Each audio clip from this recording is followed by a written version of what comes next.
नमस्कार, स्वागत है आपका। चेन्नई और कोलकाता के बीच जो मुकाबला हुआ उसके बाद एक खिलाड़ी जो है ना वो निकल कर सामने आया और उस खिलाड़ी का नाम है ऋतुराज गायकवाड़।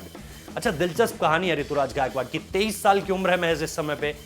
यूएई जाते हैं, मतलब दुबई जैसे ही लैंड करते हैं पता चलता है जी कोविड हो गया है, कोरोना पॉजिटिव हो गए हैं।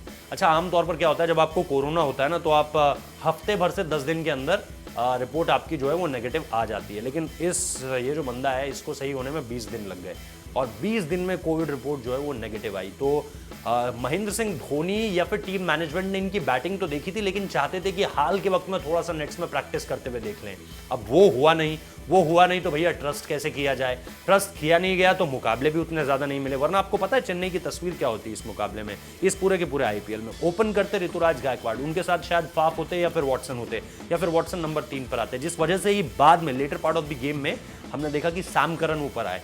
तो ये सारी की सारी चीज़ें देखें ना, कहते हैं कि सब कुछ डेस्टिनी होती है और इससे अलावा और कुछ नहीं होती। तो महेंद्र सिंह धोनी के साथ इस आईपीएल में डेस्टिनी ने बहुत मजाक किया।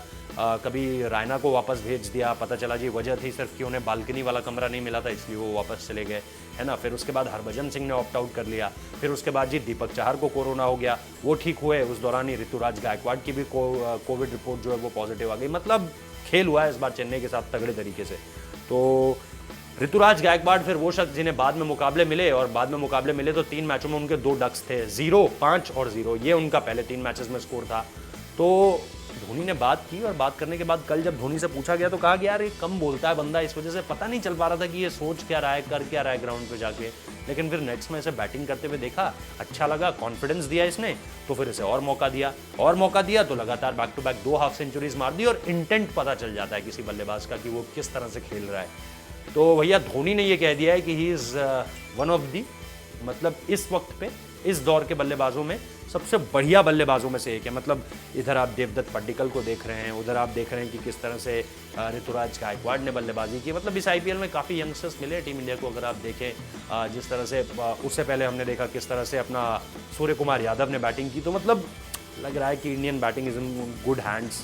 मतलब जो कहते हैं ना कि भारतीय बल्लेबाजी का भविष्य या भारतीय क्रिकेट का भविष्य बहुत सुनहरा है, क्योंकि इधर गेंदबाजी में देखें तो कहीं यहाँ से सिराज अच्छा कर रहे हैं, वहाँ से नटराजन अच्छा कर रहे हैं, उधर से हमने देखा कमलेश नागरकोटी को मौका दिया गया है।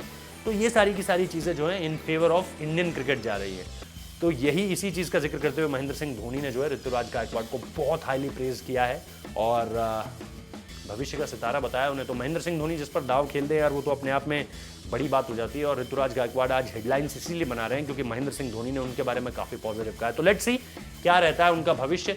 चेन्नई के साथ तो निश्चित तौर पर मुझे लगता है जब तक महेंद्र सिंह धोनी है बढ़िया ही रहेगा, लेकिन उसके बाद भी अगर इंडियन टीम का वो दरवाज़ा नॉक करते हैं तो फिर वहाँ से किस तरह का उन्हें आगे का मौका मिलता है ये देखना दिलचस्प होगा, वो परफॉर्म किस तरह से करते हैं। फिलहाल हेडलाइंस में बने हुए हैं, 2 लगातार हाफ सेंचुरीज लगा चुके हैं, 2 लगातार मैन ऑफ द मैचेस जीत चुके हैं। लेट्स सी आगे किस तरह से बढ़ते हैं। बहुत बहुत शुक्रिया। इसके बाद चेन्नई को अपना आखिरी मुकाबला खेलना है, याद रखिए।